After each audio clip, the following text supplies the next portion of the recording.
6, 5, 4, 3, 2, 1.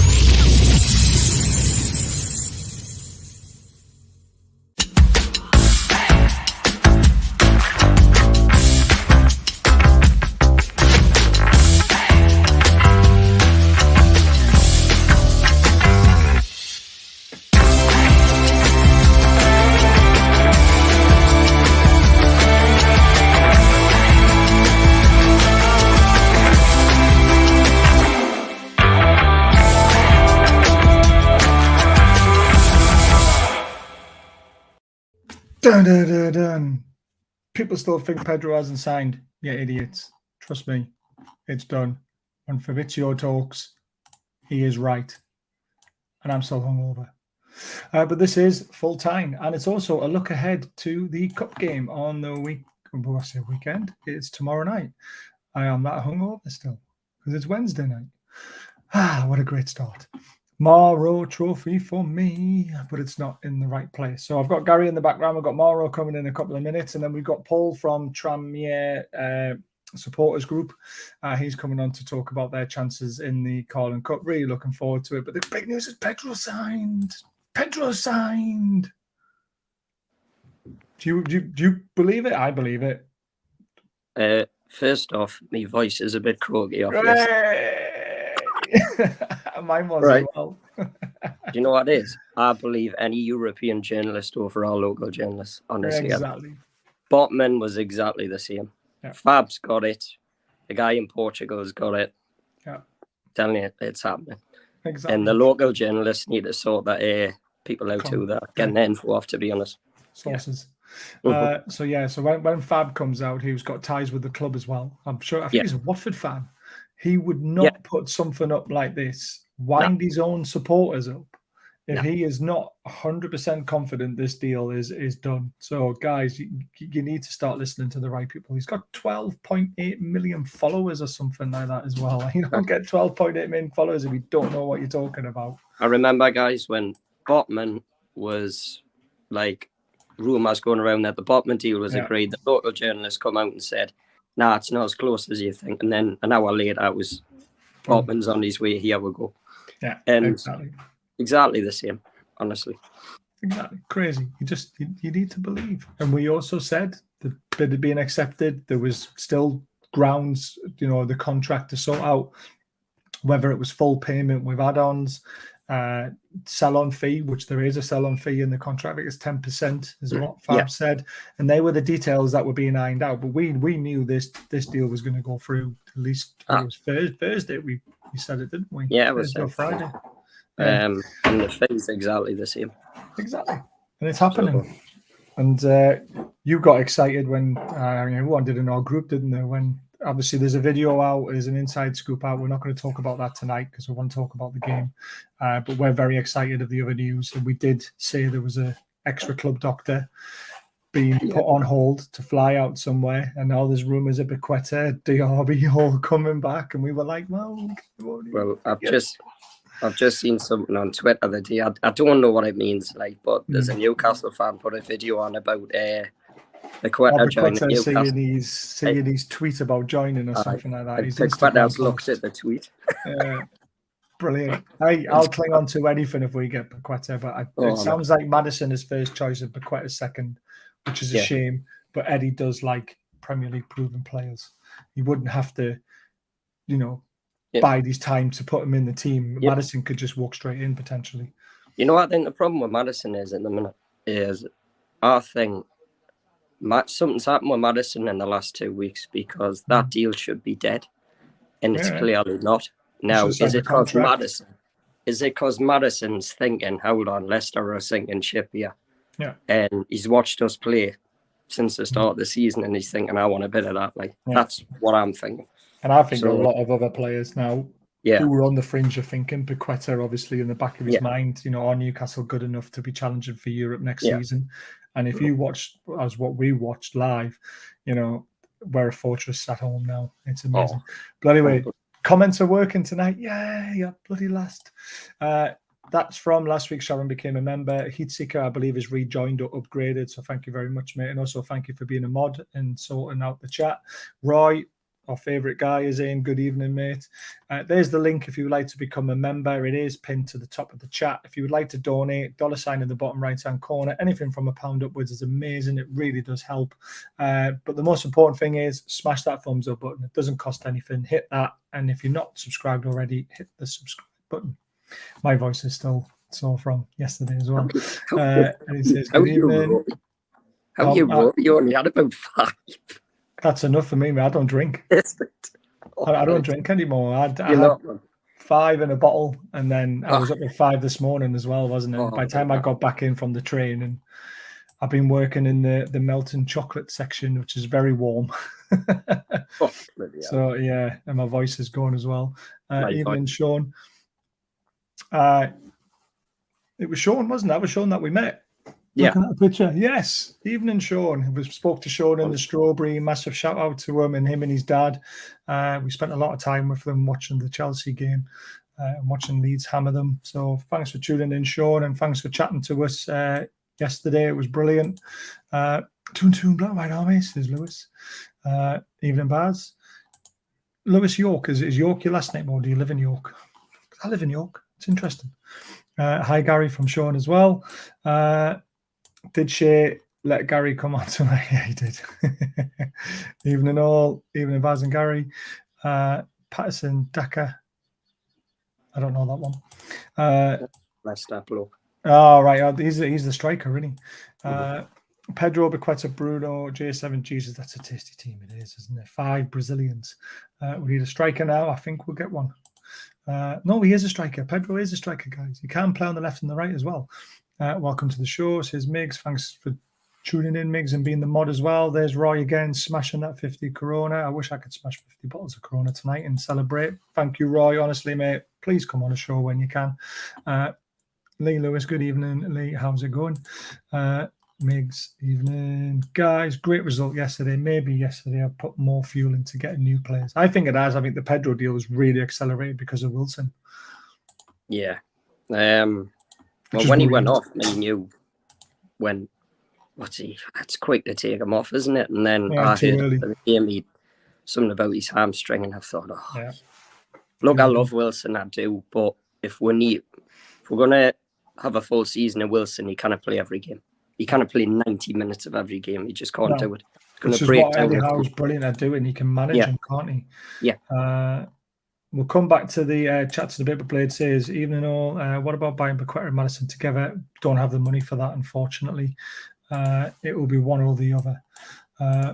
Right. So we're going to talk about this. Obviously, an unbelievable result, 3-3. This was the lineup. I was shocked. And I think everyone wasn't there? Because we all thought we'd play 5 at the back, show Man City respect, but not too much respect. But Eddie Howe said to the guys, you're my strongest 11. We play a 4-3-3. We're going to go at them. And Jesus. I mean, how shocked were you with the lineup and the formation? Well, I thought he would do the 5 at the back. But I thought Target was going to be fit. And he wasn't. So when I saw the lineup, I thought Eddie's going for it here. I thought in the first 15 minutes, it was Man City, basically. Oh, it was, yeah. And then after that... We'll come to that, though. We'll come to that. All right. So we'll just talk about the lineup. So you were shocked about the lineup? Yeah, I was shocked about the lineup. Like I said, I thought Target was going to play. I had Maxi. We don't know what's going on with that, do we? Strange one, that one. Midfield wise, I had Joe Linton and Bruno on my lineup. I had Miggy playing, I had Maxi playing, I had Wilson playing, and I had the Trippier and Target with a 3 centre back. But obviously Eddie got it spot on with these formations. Of course he did. Again. And it was just, we're good enough to match you toe to toe, and we play our game. We're going to enforce it on you, which is great.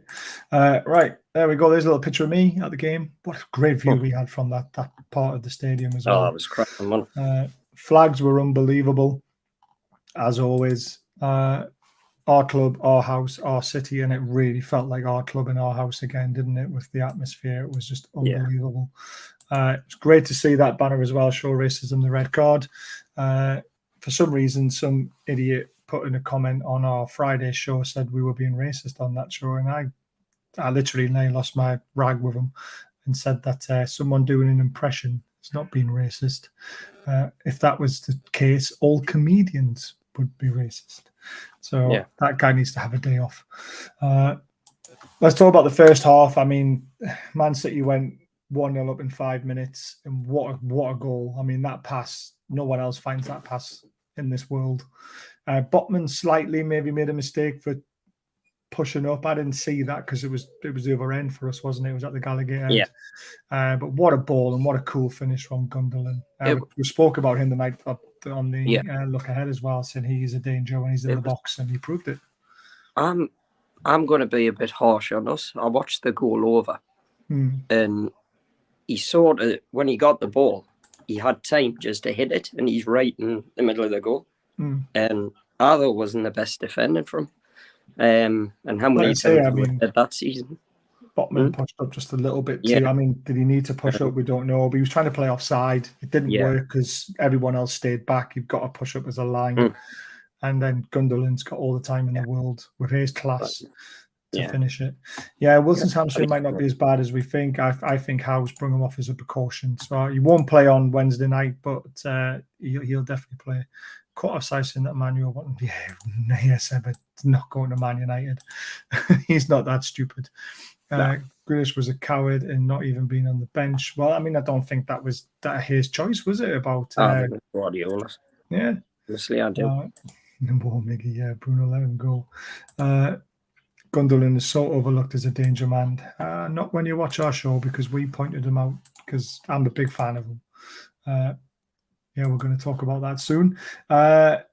So that happened. I thought, oh my God, 5 minutes into the game, it's going to be all Man City. And then, the first 15 minutes where we were probably lucky not to go 2-0 down. But then we got our equaliser, and we couldn't believe it was offside, could we? I mean, at the end, the referee and the linesman were shocking all day. But I was right in line with ASM crossing that ball, and I was like, "There's no way that's offside." I mean, it wasn't even close. No, I mean, what the bloody linesman was looking at. No. Honestly, it was like, it was Cancelo, wasn't it? Who was deep. Yeah, I didn't probably see him, and the guy in front of me turned around and he went, "That's not offside." He says, "He's a mile on. This is a goal, this." And it was, and I remember seeing it and I thought, this isn't offside. And then when I saw the replay, I thought, bloody hell. Honestly, linesman.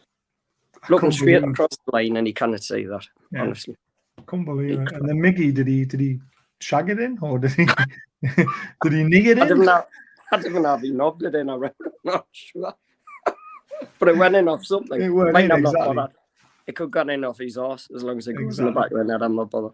It's all about being in the right place at the right time and finishing it. And how good was Maxi for the goal as well? Is how often does he cross the ball? We never really see him do that. And he was so good, which we'll come to later.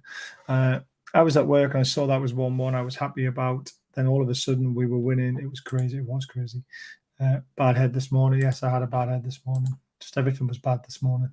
And then the second goal epitomised ASM's day, didn't it, really? Because he ran at the defenders. He even picked the right pass. It was a great touch from Wilson, and he just smashed it first time when the ball came up nicely to him. I thought he missed, to be honest with you. I was like, oh, it's in. Everyone go nuts. Again, what a great finish, though. And he's got a chance to go to the World Cup now, hasn't he? If he carries on that form. Wilson, you know what is? He's such a clever striker, isn't he? He's because we were 2-1-4 at that point, weren't we? There was 3 defenders around him. Yeah, and it was just a touch and the snap finish. The touch to take it past the defender was absolutely brilliant, and the finish was even better. Yeah, it was. Wilson is. Do you know what it is? He's one of those. Might be being a bit harsh on him, but he's one of those strikers that. He should have done a lot more in his career than what's happened.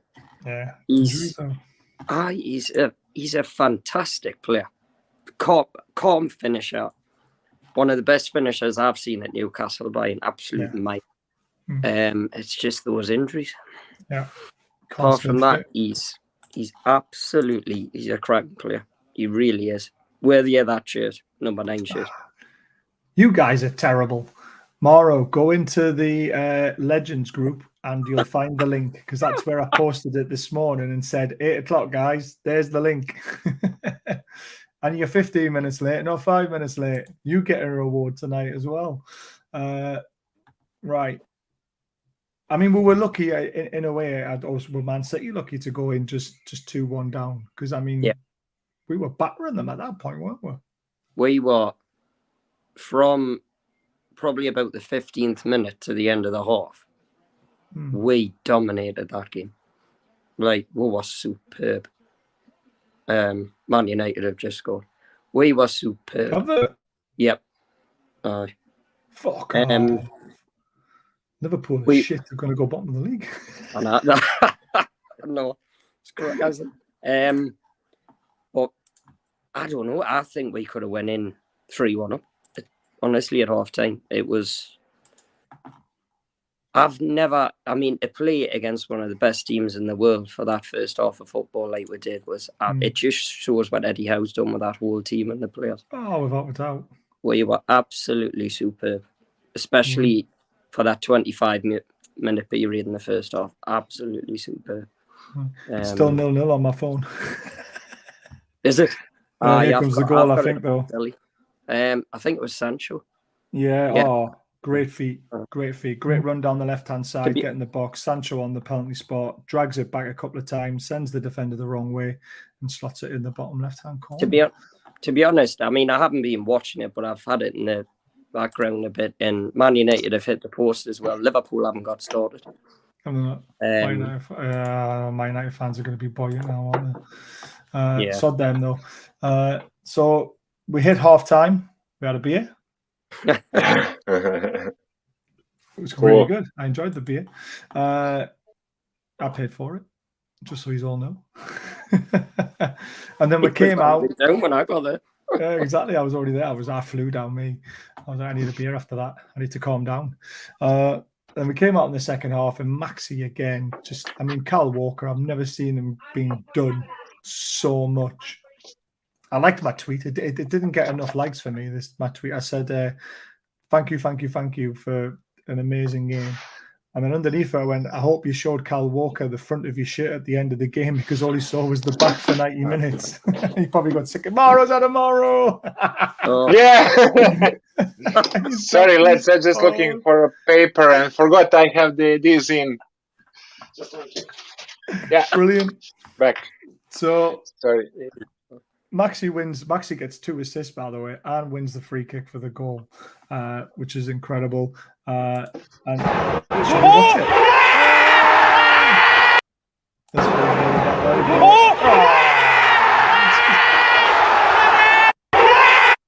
Bit of fan footage for you. Just unbelievable. One more time. Unbelievable. I literally turned to the lads next to us and behind us. I went, guys, we're going to score. Trippier's going to do it. From that distance, in that area, he's going to bang it in, and he did, and I just went absolutely nuts. And we're 3-1 up to the champions. Yeah. I couldn't believe it. Incredible free kick. Can anybody confirm this? Apparently, since Trippier has come, he's had 4 free kicks and put 3 of them in. Is that right? Yeah. Because I've got Everton. I've got Everton in yesterday. Who was the other one? Villa. Wasn't it Villa? Villa. No? Villa at home. One that hit the knee and went over the keeper. Evening, Michael. Nixon's welcome. Mario, you're an amateur. I know. Sorry, guys. He's world class for us. He is. Man, just absolutely. It was just incredible. We 3-1 up. Then, unfortunately, though, Man City showed their class, like Liverpool are doing now. Oh, it's gone wide. I'm behind you, Gary, because you're watching it on actual Sky. It was Diaz who nearly scored. Haaland with getting one back. I was a bit disappointed in the way we conceded that goal, because it was a long ball to the back post. and we were out one in the air, which, you know, unless Haaland's winning the header, there's nobody else in that team that should be beating our back line to headers. And then obviously he was only 4 yards out. He was never going to miss, was he? Do you know what it is? He's strong, isn't he? Powerful striker, you know what it is? I don't know. Last season, City don't score that kind of goal. No. And I heard somebody say the other day that if Haaland hadn't have been on the pitch, I tend to agree with this. If Haaland hadn't have been on the pitch, Man City wouldn't have equalised. I would have said the same thing about Kevin De Bruyne, to be honest with you. Haaland's, for them, he's the difference maker. He's what they want to take them to the Champions League trophy. Yeah. And the more games he plays in the Premiership, the stronger he's going to get. And he's built for that league. Oh, massively built for that league. Yeah, he's perfect for it because he can play a target man, but he can also run in behind with his pace. He's got everything going for him. And it was just a shame that, like I say, for me, we shouldn't be losing that header at the back post. Now he scored again, Man United. But then once the ball landed at Haaland's feet, I knew we were in trouble. And then the equaliser comes. Can't really remember it, to be honest with you, Mauro, because I was getting a bit drunk at that point and everything was hitting me. But it was just a shame to concede 2 goals so quickly because it was still. I looked at the clock. I was like, it's 20 minutes to go. What we're going to do? But it was a good goal, though. I think I can sort of remember. He got played in, didn't he? And he slotted it home. I put one of the bends on the other day, and I promised the other one he could quickly come on. Go on, get him on. Come on, have a look. Hello. There you go. You got on like your brother, didn't you? He's been itching to come on ever since his brother did. Brilliant. Love it. So Mauro told me through the equaliser. What did you make of it? It's first of all, it was really an amazing game, and I loved the approach from the start. And I had the feeling that we'll be playing 4 at the back, and that we won't do the classic mistake that most teams do against City, and they try to defend. If it was Bruce, we would probably have played with 8-9 players in front of Pope. If that was Bruce, we would have got beat 5-6-0 after conceding. Yeah, and we would park the bus and still got beat 5-6, and that's the problem. And really, really enjoyed. I would probably take. I'm more glad to take the draw 3-3 than it was 1-0, but playing ultra defensive and have some lucky goal or something. So it was really, really brave approach from Eddie Howe, and amazing game. Unfortunately, where the third goal went in, I thought maybe we could hold it until the end, but it was. They're just too good. They're really one of the top teams in Europe, in the world now, and I think we should be proud with the result and especially with the way we played. So definitely, I'm not disappointed. Definitely in the end, really. Mauro, where's your scarf? Oh yeah, you have a scarf up, don't you? Yeah, just I was working and just came in the last minute. Otherwise, I was late, so it was really quick preparing. Didn't take the scarf and all. Next time. Brilliant. This is what Guardiola said after the game. Guardiola and Eddie Howe and NUFC. He is one of the top managers. They make an incredible effort. The team is growing. They have everything, pace and quality. It's a difficult place to come. And it was nice to hear all the comments that Pep's come out with, because a lot of people would normally say, this and that and da-da-da, and this didn't go forward. He just went, there was another team playing in black and white, and they were brilliant. He was I thought it was a superb interview from Pep. And I thought the journalist at one point was like trying, wasn't he? Yeah, and Pep basically stuck up for where he went, no, they're a good team. They played as well. Did you enjoy the game at the end of it? And the bloke went, I loved it. And he went, well, done my job. And from what I got from the interview, I think Pep was just delighted that somebody came out and attacked Man City for once and not just sit back. By the sound, that's what. Oh, that's happened. But by the way, the Man United ground isn't half empty. Whatever the protests were meant to be happening, it hasn't happened. These were the stats from the game. So Man City, as you can imagine, had most of the possession. We did have our spells, though, where we were incredible. 12 attempts, 6 on target. It's the most I've ever seen us have against a top team. And they weren't just speculative efforts. They were chances. They had 21 attempts on target, 10. They did hit the post. Haaland had an amazing effort where Pope closed them down so quickly, though, and he was brilliant.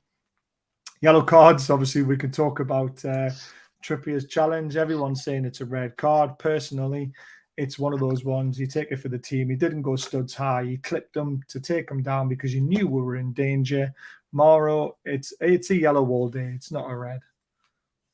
I think so too, and it was really, really, really good to see one referee decision, go in our way, because usually VAR, yeah, definitely. Because if you remember last year when we got against Leicester, we got a penalty when Maddison dived, and it was not even checked on VAR. So this was really, really surprising and refreshing to see, because I know I'm a fan and I'm always biased, but for me, last season, it looked like every important decision went against us. So it was really, and really have to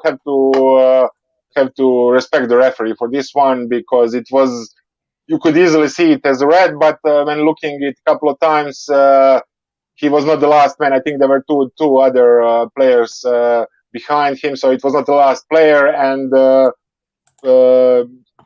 yeah, it was a yellow, but as I said, really refreshing to see a referee checking on the call and getting it right at the second time. Yeah, spot on. Paul's turned up, a Tranmere fan, so I'm going to bring him in. Hi, Paul. Thanks for joining, mate. Good evening, fellas. Hello, Paul. Right? You okay, pal? Yeah, sorry, I'm half asleep, mate. Yeah, no, I'm good. Yeah, looking forward to a hammering on Wednesday night. That's not going to happen, trust me. We're just finishing off the tail of the game yesterday. We're nearly done. We're just going to go through some player ratings, and then we'll be talking about our game. So Maxi was my man of the match. I don't know about you guys. It says an 8.2 out of 10. Personally, I think he was a 9 out of 10. It's the best game I've seen him play in a black and white shirt, and probably better than the Man United performance last season when we drew 1-1. You know, he created 2 chances, 4 key passes, 40 touches. He even won 14 ground duels. And that tells you that he was on one yesterday. The problem now, though, Gary, is consistency. 100%. I agree. He was my man of the match by an absolute night. And that's nothing against the rest, because I thought the rest of the team were excellent as well. But it's nice to talk about the attacking side of things for a change, isn't it? He's there's a few times I noticed the free kick, for example, and everything. Maxi getting into certain positions would have shot. Now he's not doing that. Yeah. And that's got Eddie Howe written all over it. And I thought from minute one he gave one of the best right backs in the country, might even be the world, an absolute nightmare. Paced him, didn't he? Yeah. And how many people outpaced Kyle Walker? Not many. Not many. And Maxi did it from minute one. Yeah. And so that's probably one of the hardest games Kyle Walker's had in his life, I tell you. Honestly. Definitely. Because Maxi was superb. Yeah. Mauro, it was nice to talk about this man. Miguel Almiron scored a goal, 1 key pass, shots on target 2, 1 off target, 26 touches. It says 6.8 rating, but on the eye, he made 6 recoveries, which is more than any Newcastle player on the day. Now, that 6 recoveries could have saved potentially 2 goals. He won the ball back more than any Newcastle player. And it's nice to see him hit the back of the net. Yeah, definitely, because you could never argue about his work rate, his approach, his running, and he just missed that final product. And it's great to see him. It's freezing. Got one, and especially against City, and just unfortunately, Grealish was not on the pitch, because I think he would be he would be floored a couple of times, especially by Big Joe. But it's nice to see Miggy get one over him, and if he can find consistent in the final third with assists and goals, he could really become a hell of the player. And I hope he does, because I really fancied him from the day one he came here. He's really every game he leaves the heart. How do you say, guys? He leaves the heart on the pitch, or he leaves everything on the pitch, basically. Everything, wears his heart on his sleeve and leaves everything on the pitch. Yeah, that's the one. So, Paul, did you watch the game yesterday? Did you enjoy it? I didn't watch it, to be honest. I'm one of these people that, especially when we play a big team, I don't want to get too scared before Wednesday night. But so I've seen the goals, and obviously the free kick from Trippier was out of this world. So wasn't it? Yeah.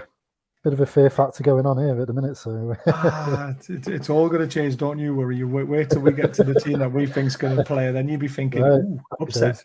We've got two more players to talk about very quickly. Obviously, one of them is Paul Pelt, was just unbelievable as well. He got a 7 out of 9. Still, I think he was a easy 8.5, 9 out of 10. Sorry.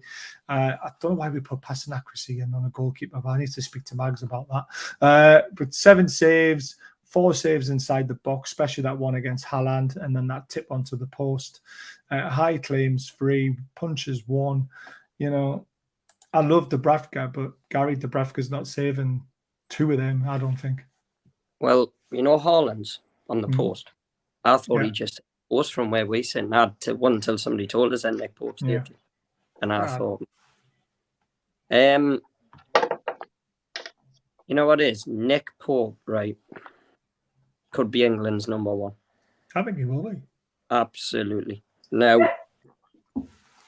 if he keeps going the way he's going, even the media are going to get onto this, and they're going to get Southgate come World Cup time, because at the moment, there's only Pickford and Ramsdale who...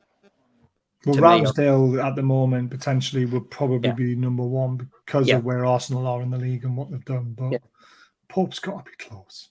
He's got to go to the World Cup for me. I mean, if he takes 3 goalkeepers, he's got to be one of them. Yeah. Absolutely. He's been absolutely phenomenal for us since he came. I think Pep said yesterday he was fantastic for us. I'm sure it was Pep who said it. It was Pep. Says they've got a great goalkeeper. And the bizarre thing is, he's let 3 in, but he was still fantastic. Absolutely nuts. And I can't fault Pope since he come in, but we all knew this. I said you would start the season. How many times are we going to say, how did Nick Pope save that? What a performance by Nick Pope, because we've seen it for Burnley constantly. He does it all the time. And we're going to see it again numerous times until the end of the season. I agree. Probably the best I've seen since Shea Gibbon. James, yes, there's a video up if you want to go and watch it, mate. There's lots of information on there, and we believe Pedro signed. Yes. But last man to talk about before we go on to the look ahead to the match. Kevin De Bruyne is our respect slide. He was top notch against us. He got 1 assist. Could have had probably 2 or 3 quite easily. He won 11 ground duels, so he's not just a creator. He's everything in that midfield for Man City. 4 key passes. Big chances created, 3 high claims, 3 must have. Well, then that should be high claims. Shots on off target, maybe shots on target 2. Heat map, he was all over the place. You know, Paul being an outsider, looking at the Premier League and that. What do you make of Kevin De Bruyne as a player? He's fabulous to watch. Yeah, no, it's absolutely top draw. He's one of those players where you just think, you know, he can do anything. As you mentioned, like the defensive side of the game, he's got the energy to get up and down. He scores goals. He can play that perfect through ball. Yep. You know, he's got everything, you know, at his feet. So, yeah, you kind of look at players like that and think, why am I watching Tranmere week in, week out? It's in your blood. That's why. I say the same to the missus and her dad as well, because they watch York City, mate. So there you go. got to say that quiet because she's in the other room. Gary, like we mentioned, De Bruyne, he was absolutely unbelievable on the day again. And that pass, like we mentioned at the start of the show, was for the opening goal was just superb. Do you know what it is? He's, like you said, He's probably top 3 best players in the world right now. Yeah. He should be winning the Ballon d'Or, to be honest with you. You what's the ring?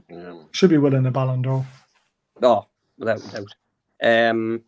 One of the greatest ever to play in the Premiership. Yeah. Possibly the best in the midfield position. Can pass quicker than I thought he was. Yeah, he is deceptively quick. Intelligent.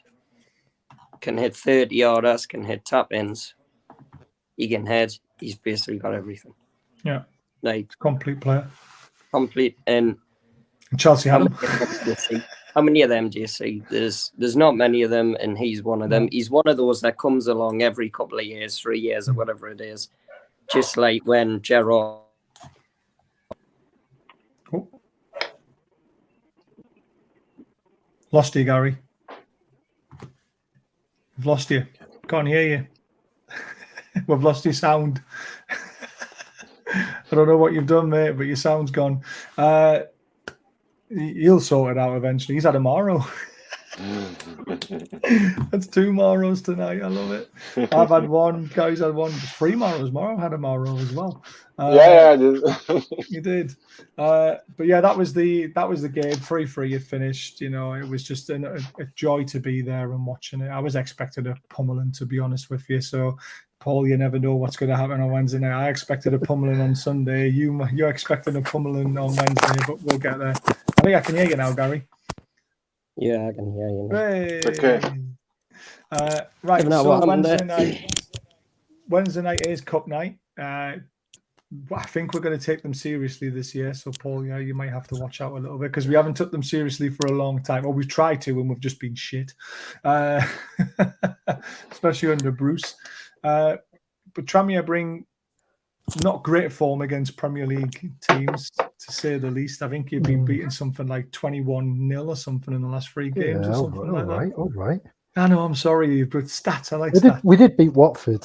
Yes, you did. Watford's 4th string 2-1 after extra time. So, we don't talk about the Spurs or the Man United games. They were the bad ones, unfortunately. Yeah. But this is the team that you think will. You're trying to second guess the manager because obviously you might rest players as well. You might think the league's obviously a lot more important than the cup. So, yeah, I mean, if we've got players to rest, then I'd love to see them, but I don't think we have. That's the problem, and that's kind of the problem with the start of the season. Really, the squad is what it is, and that's the team on paper. And there's probably 2 or 3 who you would think could be ready for first team football, right? And the rest is a bunch of kids, really. Yeah, we don't have too much to bring back in. We've got 3 goalkeepers, which is a positive. So 3 decent. Put them all in. Put them all in. So you might see one of them playing up front. So yeah, that's kind of the team that's been playing so far this season, and the shape that we've been playing, which a lot of people have argued about, and I always say that players make teams, not formations, and we don't have a natural wide play. We've got two full backs with blistering pace, so they kind of pick themselves on the in the wing back roles, and yeah, we've only got really 2 strikers at the club, so yeah, it is what it is, and as you say, we've not had the best start of the season, but let's see what we can do tomorrow, Wednesday night. Yeah. You picked out Hemmings as the potential threat up front. I've not gone off his stats you asked this me season. For a man of the match after the worst game of the season. Yeah. I mean, already. I mean, we played like 4 to 5 games, and already I can say Newport was probably the worst performance we'll see all season. It was pretty bad. So yeah, but you must be getting ready for Wednesday night. You must be just I hope so. Put it that way. But yeah, Hemmings is the one that we're kind of laying our hopes on really up front to get us the goals. We played 22 times last season, 8 goals. I think it was 7 assists.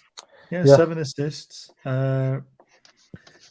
Goals inside the box, 6, 2 outside of the box. Obviously right-footed because 7, 1 on his left.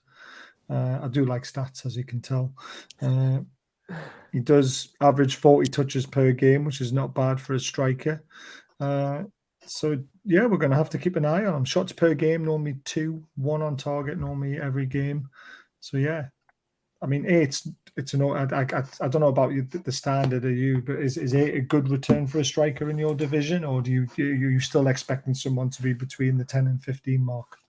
Yeah, I mean, so he came in January. Oh right, that'd be why. They're only 22 games. It's still pretty good. He's only played 22 games, so I suppose it's a fair return, 1 in 3. Yeah, he came in. Yeah.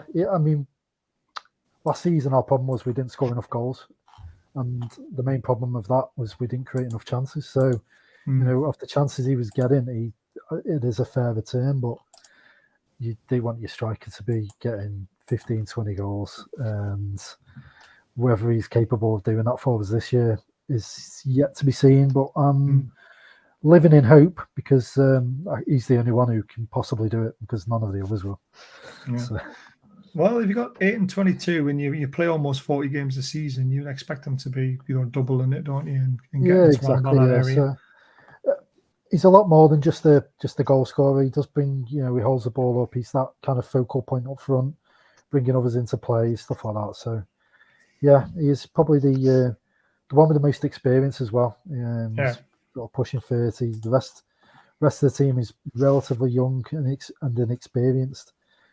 So a lot of, he's the captain. He's been made captain as well this season. So a lot is kind of laying on his shoulders, really.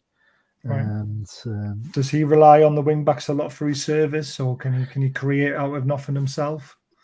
Yeah, I mean, he does try and link up. He tries to find those little pockets, in the space, and in between the centre halves, in that space in front of the midfield and between the defenders. So he does try and get hold of the ball and get those shots away from distance. But yeah, this season particularly, where we're playing the wing back formation, which is a bit new to us really, because we're more or less always a 4-4-2 kind of team.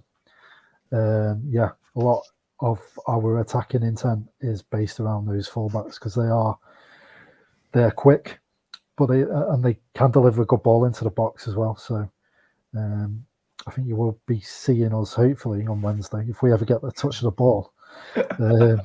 You're giving us far too much credit.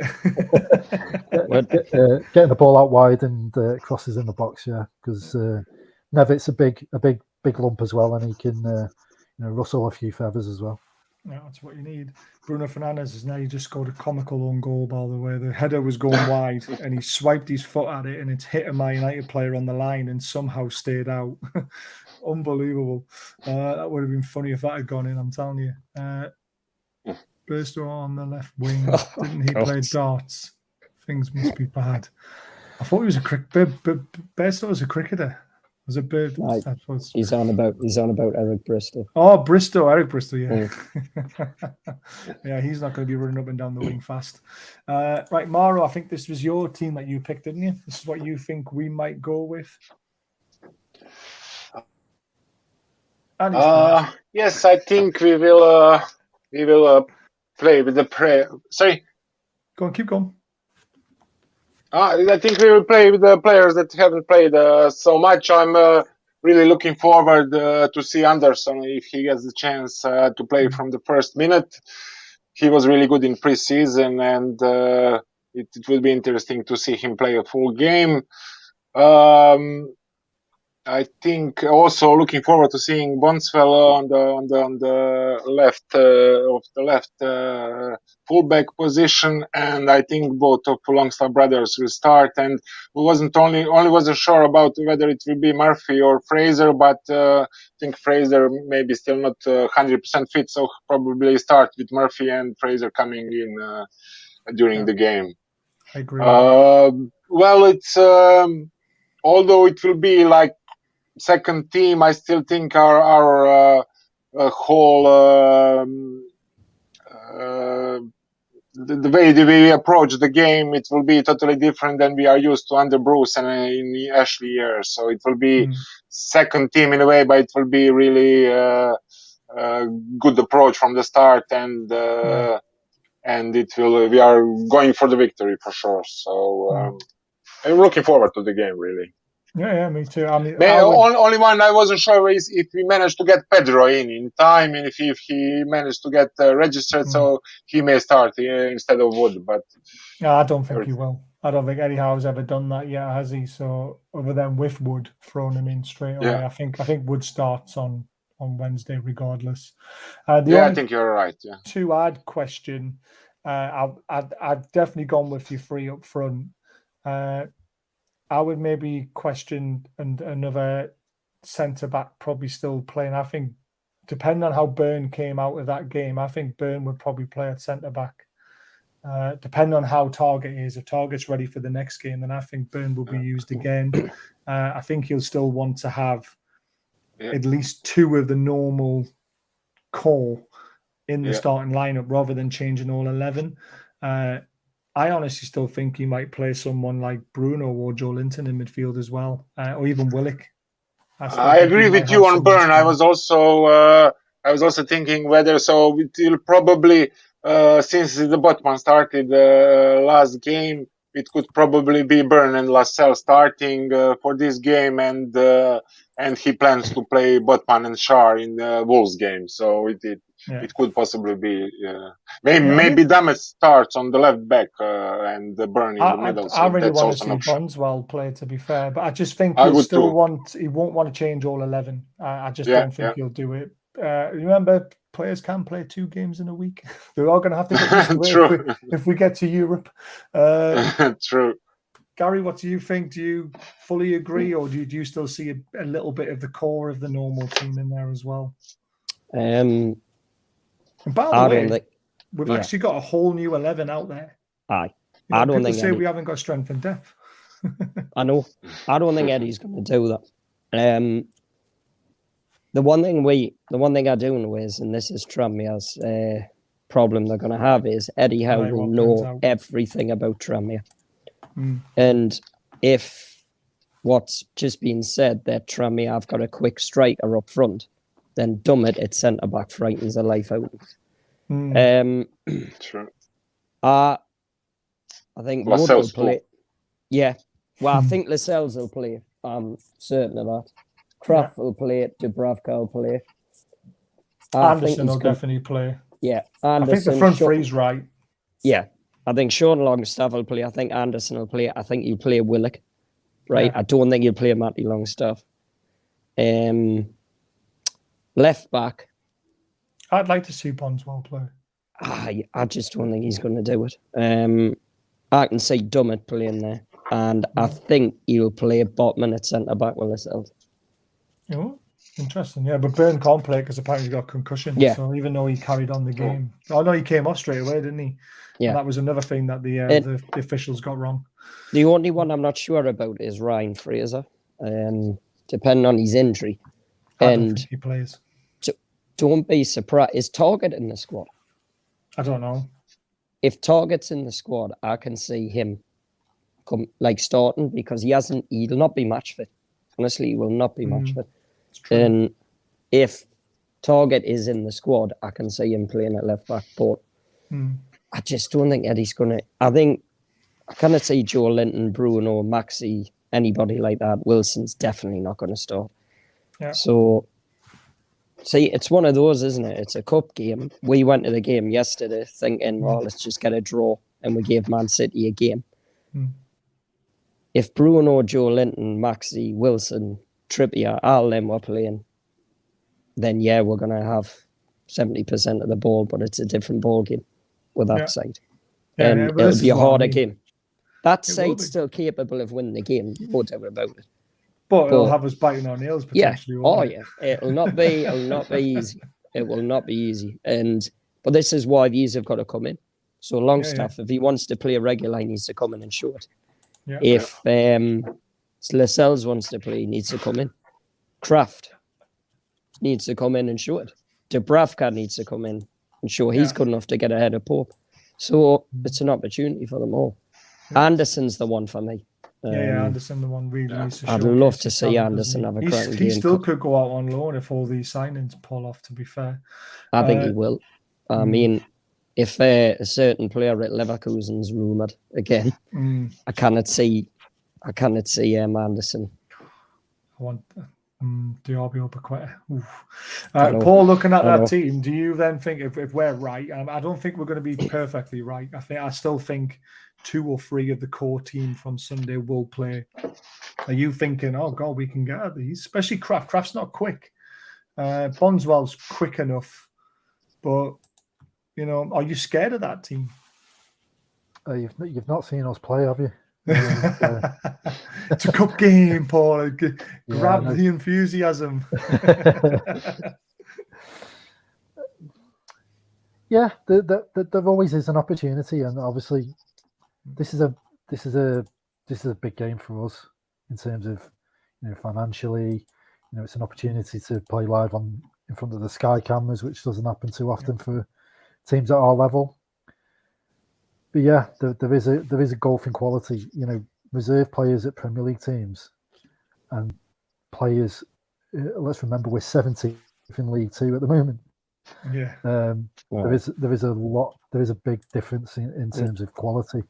Obviously, on the day, it's 11v11 and anything can happen. But there is a lot of there is a big difference in terms of the quality of the players that even you guys can bring in from the second 11. So yeah, there's going to be opportunities in terms of these guys won't have played probably together as a team. There's the combinations, the 2 centre halves may not be on the same wavelength and things like that. You've got to the tempo's got to be right. Right from the start. Get in the faces, make it uncomfortable. I'm sure the atmosphere is going to be electric. I think we've sold nearly 10,000 tickets, so it should be near capacity crowd. So we just got to make it as uncomfortable for these players as possible. They make it so it's an atmosphere they don't like. And as I say, the team's got to get in the faces, play high tempo, get crosses in the box, make Newcastle defend, and obviously take the chances. And that's something that we can't do in League Two. So you've got to take your chances, and they're going to be few and far between. I'm sure probably on Wednesday night. We might only get 4 to 5 shots away on the goal. You've got to at least hit the target, make the goalkeeper work, make those defenders work to give ourselves any sort of chance. But yeah, we've had plenty of cup exploits. As giant killers down the years, and obviously we've had a bit of a fall from grace in the last 5 or 6 years. But yeah, anything can happen, and we just got to take the bull by the horns and try and attack Newcastle as best we can, really. Yeah, and I mean, don't forget Stevenage. Well, do you know what it is? It gets you thinking, though, doesn't it? Because Elliot Anderson was classed as the Geordie Maradona in League Two. He was that good. Matty Longstaff. I thought he was League One. League One, sorry, not League Two, League One. Matty Longstaff did well at Mansfield. Yeah. So players that we're seeing, I'm not sure about, did great in them leagues, Yeah. So it's the reason why he might play, mightn't it? Because he's had the experience of the playing again in that kind of league. I mean, no, disrespectfully, there's still good football played in it, but it is a little bit of a harder league. The tackles go in a bit harder, don't they? And, if I know Eddie Howe, he will not change 11 players. No, I don't think he will. I understand why Morrow's done it, because at the end of the day, we've just had a really hard game on Sunday. There's going to be a lot of tired legs, which is why I think he'll change a lot of it. But I still think there'll be a certain core of the spine potentially. Even Pope might even play, to be honest with you. You need to remember as well, win this competition and you enter Europe, right? So you still need to go for it. Oh, also. Definitely. I'll tell you what, I know I'm putting a name out here, but the one name that always rings a bell for me with Tranmere was that Chalna bloke who used to throw it from miles. Yes. And he did it in a cup game when we went down there. And honestly, it was a bloody nightmare. Honestly, it was. Absolutely. I remember those long throws. Yeah, man. Apparently, Mouth of the Tyne is ripping off everything I've said on my inside scoop, word for word. Quite funny, which means Steve's probably messaged Mouth because he does know him and gives him information every now and again. So we'll just let him do what he does. He's blocked. And happy hangover from Liam, who we met at the game. He's been on the channel a few times. He's massive. I didn't realize Liam was that big. I was like, oh, I'm 6'2" and I was still looking up. Top bloke though. Let's have a look at some stats to see if anything can help you, Paul, in potentially beating us. This is obviously yourselves when you were founded in 1884. Belmont FC, name changed in 1885. Based at Brickenhead in Merseyside, Preston Park on the 16,789 capacity. Is that still right? Is it 16,000 capacity? No, it won't be that. They've done a bit of sort of development on the ground in terms of like adding more disability platforms for wheelchairs and stuff like that. So it's probably about 14 and a half is probably the capacity. And it's Birkenhead, not Brickenhead. Is it? Birkenhead, it's my eyes. I can't see that and very Prenton much. Park, Prenton Park, not Preston Park. Looks like Preston Park to me in my eyes. It's Brenton. It's your eyes, Baz. It is my eyes. I'm still hungover, trust me. Best EFL Cup run was in 1999-2000, and you lost to Leicester 2-1. Was that in the final? He's what final? Yeah, in the final, yeah. So I think we played you guys in the FA Cup the week before. You did, yeah. The week before the final. Is that when they used to have that bald guy at the back, Leicester? And he scored the header or something. Yeah, he scored both the goals. Yeah. No, we had amazing sort of cup pedigree. Those that kind of sort of 4 to 5 years. We beat Everton in the cup in the FA Cup the season after. So yeah, we used to be good in the cups, but that was a brilliant season. We beat Coventry, we beat Middlesbrough. Beat Bolton in the semi-final, and we're quite unlucky in the final. We did with a guy called Clint Hill, who you may remember played for QPR and a host of other teams. Stoke. He had a bit of a hothead, let's say, when he was younger, and got a red card. But we kept. It was a competitive game. And they just nicked it off 2 goals off corners. Yes, that's how they used to score quite a lot of goals back then. Yeah, Leicester used to be the corner kings. I forget Elliott, wasn't it? Matty Elliott, yeah. Elliott, that's it. Yeah, it's all coming back to us now. He used to drive me nuts. In recent years, our EFL Cup, since we've been back in the league, hasn't been great. So, but this is the first time in sort of 2 or 3 years we've actually got through the first round. So to draw somebody like Newcastle, get it on the TV and stuff is a big deal, and hopefully can bring in a few quid, maybe a few new supporters who may be coming to the game for the first time and stuff. Give us something to build on, and hopefully a few quid to go and splash in the last week of the transfer market. Yeah, I hope we give you all the funds as well, to be fair, the gate receipts. I mean, that's what the Premier League clubs should be doing. And to be honest with you, I think the pyramid really needs overhauling and how the money's distributed anyway. It's a whole different topic, but I think it's a disgrace how it's all done. Eddie Howe's EFL Cup history is 120, lost 11. His highest round is the quarterfinals. He's made it 3 times there. When in the Premier League, never lost in the second round. So that I was trying to find some stats that might work for you, but obviously that didn't. But we have been knocked out in round 1. It was all the way back in 1960, by the way, because we don't play in round 1 anymore. But this must give you a bit of hope, Paul. 23 times we've been knocked out in round 2. 23 times. 19 times in round 3. We've never been knocked out in the semi-finals, though. But we've only been to the final once. That means we've only been to 1 semi-final. But there you go. Do you know what it is? Mike bloody Ashley, honestly. I know. How many of them is under Ashley? Well, at least, I'd say at least 10, 11. Yeah, easily. Honestly. Easy. It's a bit of hope. I mean, again, you look at stats and people say, stats mean nothing. But I put out a stat yesterday. The referee that was refereeing the game, we've never lost under him. And I said, that's something I'm clinging on to.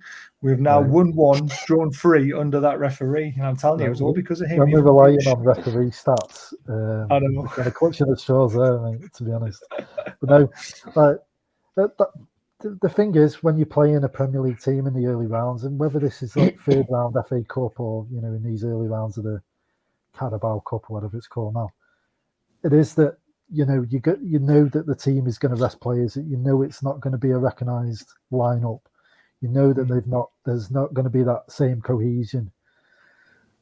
It's those little chances that you've got to take advantage of. And obviously Newcastle, I mean, God knows why they've not taken the cups more seriously, because you guys are crying out for success. Crying out for success, and this is a great opportunity to get to Wembley, get in European competition and stuff. So yeah, this always baffles me that teams that because I don't see you guys as being struggling between relegation, whether you can push to the European places in the league and stuff. But this is a great opportunity to put a bit of silverware in the cabinet, and I think, as you guys have already said, Eddie Howe will take it a lot more seriously, and I do believe the attitude of the team will be a lot more switched on than possibly in previous years. I mean, that's the thing with Eddie, though, isn't it? He will literally know everything about Tranmere because he'll already researched it. He's that type of manager, and that's what makes him different. Bruce wouldn't have a clue. Honestly, he would not have had a clue. He couldn't have been bothered that bloke even check. He would have just put a line out and think, I'm playing football manager here. Honestly. But Eddie's different, so he will know where your strengths are and where he thinks your weaknesses are. So and that's the difference. Yeah, backroom staff, everything that he's got in his team tells us, he's methodical in everything that he does. And Steve Bruce used to just be, we'll just train once or twice a week and see what happens on a weekend. And cross my fingers. Throw the ball in the air, play, lads. I tell you what, give the ball to Maxi and let him score a wonder goal to see that's all Bruce did. Yeah. Prayed for a wonder goal from Maxi, and that was it. Honestly. Those days are gone, guys. Let's not talk about them anymore. And then Ashley was only interested in buying players in the cheap and selling them for profit and lining his pockets. NUFC was a piggy bank for Ashley. He really was. I mean, there's no getting away from it. And I know, Paul, you're probably sitting there going, well, you had Premier League football, then you went, yes, you got relegated twice, but you went straight back up, and then you never been near the Premier League, so you're probably thinking, why we're complaining? Well, when you say that, I mean, we were in the Championship. Well, what was the Championship playoffs 3 years in a row under John King in the 90s, and a look and a referee who didn't see a ball go over the line against Leicester in the playoff semis. And if Eric Nixon hadn't knocked out David Speedy as well, that might have helped in the semi-final playoff. But we were close. We were close to the top flight. It would have been amazing. Don't get me wrong, we wouldn't have lasted more than one season. But that's a small team like ourselves. It's a dream to be anywhere near that. And obviously, we've fallen out of the Football League in recent times, and that kind of shows you you need to hit those lows to actually appreciate just how good times were in the past and how hard it is to actually get back up there. So we've had a indifferent last couple of years, and EFL dropped us out of the league for no reason, which again is another irritating feature of life in the lower leagues. But I'm still optimistic that we can still have a go this year. And again, it's not been a good start to the season, but we live in hope. And as I say, look at Forest. Yeah, indeed, and they're doing amazing things there now. And as I say, it's those lows that make you appreciate, and as I'm sure you guys know all too well. But yeah, like a game like this, we may not win, we may sneak through, but it gives us hopefully a bit of revenue to kind of help the club in whatever way that is that the owners see fit, whether that's to bolster the squad or whatever. But hopefully, a centre forward is coming in next week. That's what we've been crying out for. We think we've got one. Fingers crossed. The last slide, highs and lows. Earliest kickoff, 4-1 Colchester United first round. That must be a really bad one. Latest finals, 95-96, 2-1 against Man City. Obviously, bicycle kick there. We actually made it to a cup final though, which is nice. But as you can tell from the picture though, that was a very long time ago. I bet you that was actually in black and white when that was played. We've just found a coloured picture for it. Someone's got the crayons out and coloured them in. But like I say, I mean, this cup is we're not normally very notorious for doing well, and it is going to be an interesting game on Wednesday night.